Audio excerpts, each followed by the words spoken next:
It was about 2 years ago when we asked you, our viewers across the FM area, your opinions regarding refugee resettlement. Now, roughly 6 months into President Trump's administration, we're seeing refugee admissions slowing. That debate has now become a national one, a shifting landscape of travel bans, executive orders, and court rulings. So how's North Dakota's Lone Resettlement Agency navigating these waters? Valley News Team's immigration and relocation reporter Bradford Eric again sits down with Lutheran Social Services. So I would describe it as almost a roller coaster of changes. Shirley Dykeshorn says it's been almost a daily change for Lutheran Social Services as they weather the revisions to travel bans. The debate with resettlement is now woven into the national landscape. Roughly a week after his inauguration, the president issues his first travel ban executive order, banning for 90 days entry to the U.S. by citizens from 7 Muslim-majority countries. Protests follow. That order is blocked by federal judges and ultimately struck down. Early March, a new executive order is issued. This travel ban removing Iraq from the list of exclusions, and currently the U.S. Supreme Court temporarily upholds portions of that, allowing certain categories of refugees entry to the country. I think we've run into more difficulties where we are securing apartments and making plans for the individuals who are to arrive, and then everything gets put on hold. So if the families don't come, then you have to undo what you've made arrangements for. It's a lot of additional work. We saw this situation at the end of June. Then a spokesperson for LSS saying several resettlement cases in Grand Forks were being affected by the changing travel ban landscape. So far in North Dakota, since President Trump took office, we've seen 189 refugee arrivals. Last fiscal year for the same time period, that number was 271. The cases that we have been resettling have been family tie cases. So that will continue to be what is allowed, is where you have family members who are rejoining other family in the community. They've been allowed to travel. Nationally, we hit the new refugee quota 2 weeks ago. Former President Obama set the ceiling at 110,000. Part of President Trump's current travel ban lowers that by more than half to 50,000. Moving forward, the State Department says admissions will slow, and only those with a credible claim to a relationship with someone in the U.S. will be allowed. The uncertainty affects the staff, and the funding levels will affect what we're able to do going forward. So we just take it a day at a time, because certainly in the last few months there have been lots of changes. What looms now for the agency is a biennium study approved by the North Dakota legislature, wherein the refugee resettlement program and its effects will be looked at. Bradford Eric, Valley News Live. LSS says they have not laid off any staff within the resettlement department at this time. We also asked, are they now focusing their efforts on other programs within the agency? They answered no, they are still operating as normal across their various departments. Coming up after weather, new details emerge nearly 50 days after a Fargo restaurant owner vanished. What investigators say he was doing before he disappeared.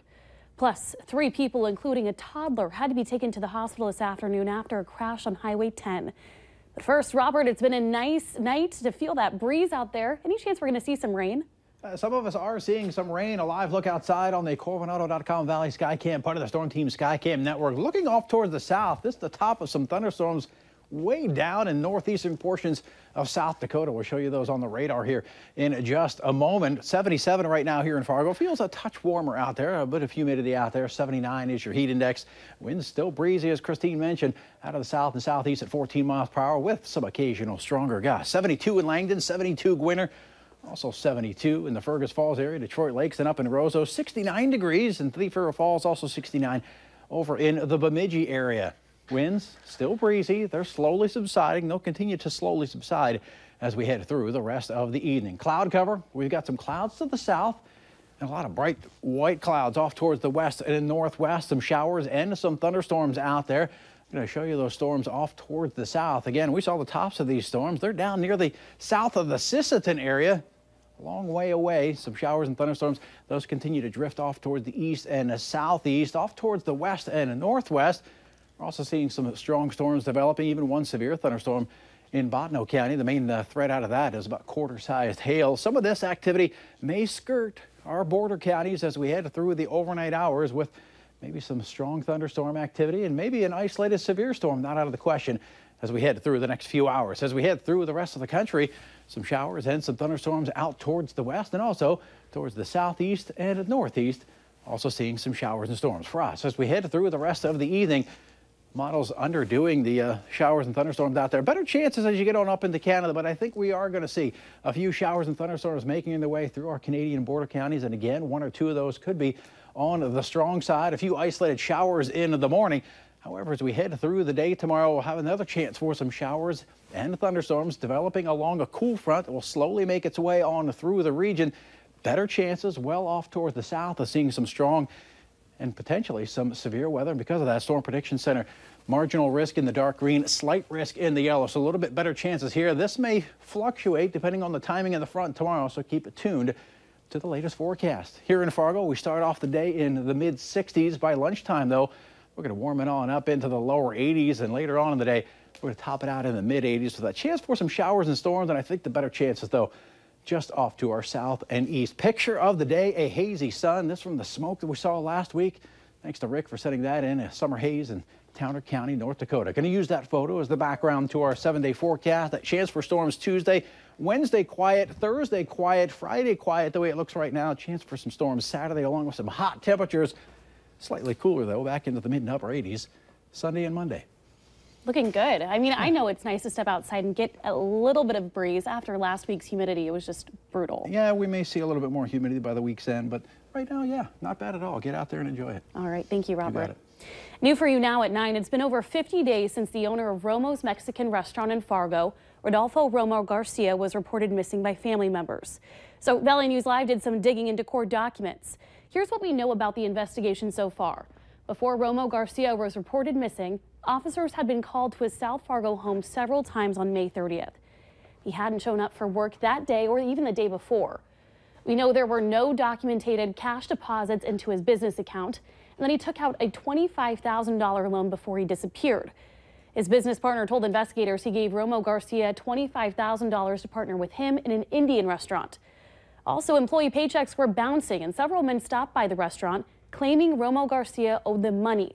In one case, it was between $60,000 and $80,000. We know family members are worried because of the threats over the alleged large amounts of money that's been owed. Homeland Security says Romo Garcia hasn't traveled outside the country since being reported missing. Also, investigators have requested his phone records. If you want to read the full report, head over to valleynewslive.com and click on this story. A toddler and 2 adults were taken to the hospital after a crash on Highway 10 in Wadena County, Minnesota. It happened around 12:30 this afternoon when a pickup was heading east on Highway 10. An SUV then exited the parking lot of a business, pulled out in front of the pickup, and they collided. The driver of the pickup, 38-year-old Nicole Van Oersdal of New York Mills, and her passenger, 2-year-old Asen Van Oersdal, and the driver of the SUV, 18-year-old Alyssa Kimber of Hewitt, were taken to Tri-County Hospital in Wadena to be treated for their injuries. A Fergus Falls woman is expected to be okay after a 3-vehicle crash in Douglas County, Minnesota. State Patrol says it happened in the eastbound lane of I-94 just before 2 o'clock yesterday afternoon. A vehicle driven by a woman from Fergus Falls with 2 passengers slowed down with the flow of traffic in a road construction zone because of a crash nearby. A pickup hauling a camper and boat driven by a man from New Ulm wasn't able to stop in time and then hit the vehicle. That then caused the vehicle to hit another car in front of it. 64-year-old Becky Green of Fergus Falls was a passenger in the vehicle that was hit by the pickup. She was taken to the hospital to be treated for her injuries. Grand Forks police are asking for your help identifying 2 people that are persons of interest in an ongoing investigation. Take a look. These photos were posted on the department's Facebook page this morning, so if you recognize either of them, use this email address you see at the bottom of your screen to contact a detective or send a tip by using tip 411. Neighbors in the Horace community are warning each other to be on the lookout after some mailboxes were vandalized over the weekend. Neighbors posted to the site next door saying eggs were thrown at their door in the middle of the night. One person adding that their mailbox had to be spray painted. And while our team was there, we didn't see any damage, but homeowners tell us they're keeping their eyes peeled. One says it may have been kids who were just bored. As long as there's no damage to actual property, you know, they start knocking my mailbox down. Hopefully I catch them and I can scare the crap out of them and teach them to respect other people's property. But the Cass County Sheriff's Office says at least 3 mailboxes were hit and 1 home was egged. Their office is investigating and is asking for any other victims to come forward. And if you need help uncovering fraud and corruption in your community, call us on our whistleblower hotline at 701-237-6576 and leave your tip. A member of our investigative team will get on the case and go to work to expose the truth. In tonight's Schemes and Ripoffs WeFest tickets, the countdown is on for the popular country music festival. And there may be some of you still trying to get those tickets. But how can you tell if the ones online are legit? Valley News Team's Cornelius Hawker was in DL today to find out how you can make sure your tickets are the real deal. It's a ghost town right now at Sioux Pass Ranch, home of the oh-so-popular WeFest.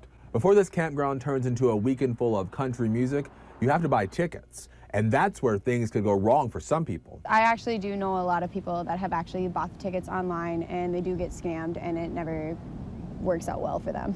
Carly Wadle plans on heading out to WeFest this year, and after seeing several friends get scammed by tickets being sold like this, she's not taking any chances. I buy the tickets from the real website just because I know that they're actually going to be like there and everything, and from Facebook or like Craigslist, like it never actually like goes out for me. I know there's a lot of people scamming out there, you know, scalping tickets, that sort of thing. So I would want to make sure that I got a real ticket. Raina Bergseth says she gets it. People are looking for a deal, but says it's ultimately up to you, the buyer, to figure out if the person you're buying the tickets from can be trusted. Make sure you do your research. If it feels like it's not a good deal or it's too good to be true, then it probably is. From Detroit Lakes, Cornelius Hawker, Valley News Live. WeFest organizers say if you get scammed with fake tickets, there's nothing they can do to help you out. The top cop in the state of North Dakota may not be what you expect. As a member of the Grand Forks Air Force Base Security Forces, Airman Brent Kimball is now in some rare company after receiving a statewide award. Airman Kimball won the North Dakota American Legion's Award for Law Enforcement Officer of the Year. While working to protect the community and the country, he also works to thwart terrorists here and abroad. Due to the nature of our nation today and the world, you never know when you're going to be safe. Kimball is just the second North Dakota serviceman to ever win the top law enforcement officer in the state. Well, it's beer for a good cause. A local brewing company is teaming up with a nonprofit to help bring more affordable medical supplies to people in our area. Fargo Brewing Company hosted the Hops for Hero event tonight. Hero is the healthcare equipment recycling organization, which is a Fargo-based organization that helps people either caring for themselves or someone else get the supplies that they need. Fargo Brewing donated $1 per pint to the organization that also helps provide affordable options. Lots of home care supplies. People who are caring for a parent at home or who have a home care provider get products from us at low or no cost, depending on whether they meet financial requirements. Last year, the organization provided items for over 5,500 individuals in need. Hours before a critical vote, the president turns up the heat on his party to keep their promise to repeal and replace Obamacare. That story's next on Valley News Live at 9.